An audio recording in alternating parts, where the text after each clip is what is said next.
Alhamdulillah pagi ni dah dapat order yang pertama. Kita ambil roti canai, hantar pergi Sari Alamanda. Okey, jom, let's go. Kita ambil ni dekat je ni, dekat Adenium. Oh, pagi-pagi ni jam lah Jan. Orang banyak ambil kerja ni. Jom kita pergi ambil. Inilah kedai dasar yang dulu, yang pernah popular dulu. Pernah meletup satu ketika dulu. Yang ni lah dia. Tapi dengar sekarang ada pengurusan baru, wallahualam. Okey, kita nak sampai dah dekat roti canai Pak Samad ni. Mana kedai dia? Ini kedai mamak Salsabil. Ditulis roti canai Pak Samad. Betul ke ni? Oh, betul lah. Kalau ikut dalam Grab punya apps ni, dia kata kedai berada dalam restoran Salsabil. Okey. Mana betul dalam kedai mamak ni? Ambil kat dalam ni. Kita dah sampai. Jom kita pergi pick up. Banyak ke order dia ni? Roti canai satu, TO satu. Alah, sikit je order dia. Grab 542. Siap.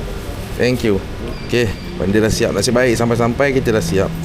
Collect order. Okey, jom kita pergi hantar. Ni dekat Sari Alamanda.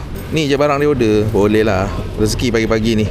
Aku tak biasa buat pagi-pagi. Aku biasa buat Grab kadang-kadang pukul 10, 11. Hari ni saja gatal nak buat pagi-pagi. Jam juga jalan pagi-pagi ya. Orang pergi kerja. Okey, jomlah kita pergi ambil. Okeylah, jom kita pergi hantar order. Apa hal cas dulu. Bismillahirrahmanirrahim. Let's go. Dalam 7 km. Tak jauh pun. Boleh dia bayar RM7 50 sen. Okey lah. Ini kat perumahan baru ni. Betul ke ni? Ni 10. Sari Alamanda 10. Dia Sari Alamanda 11. Sari Alamanda 11 2. Betul ke jalan ni? Ni tempat ni baru buka ni. Aku tak pernah sampai sini. Cari dulu lah. Tengok dekat map ni, dia tak betul. Map ni dia tak sama dengan alamat yang dia bagi tu. Tak apalah, kita tengok dulu. Okey, sini dia tulis Sari Alamanda 10. Yang kita nak hantar ni Sari Alamanda 11. Kita tengok kat dalam.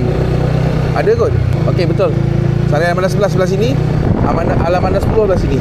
Okey, 11/2. Alamak, masuk ke sana lah. Kita masuk ke sini. Dia jalan dia satu je ni. Jalan masuk dia. Oh, ni kawasan baru ni. Ini dulu asalnya bukit tau. Tinggi juga bukit sini. Habis dia orang tarah jadi rumah. Sekarang dekat Bukit Beruntung ni, kat Bukit Sosa ni, banyaklah perumahan baru. Perumahan rumah Selangorku.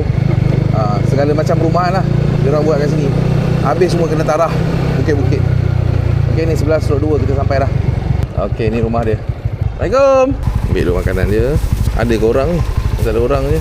Tak ada orang, kena call dulu. Hello? Dah sampai dah. Ada Azia depan ni kan? Tak apa. Letak je atas tembok. Okey, baik. Okey. Dia suruh kita letak atas tembok je guys. Okey, kita letak je lah. Ya tu. Okey. So, kita ambil gambar. Macam biasa lah, kita ambil gambar. Bukti kita dah hantar. Okey, kita hantar. Arrive. Deliver order. Kita ambil gambar. Okey. Deliver. Apalah apps ni.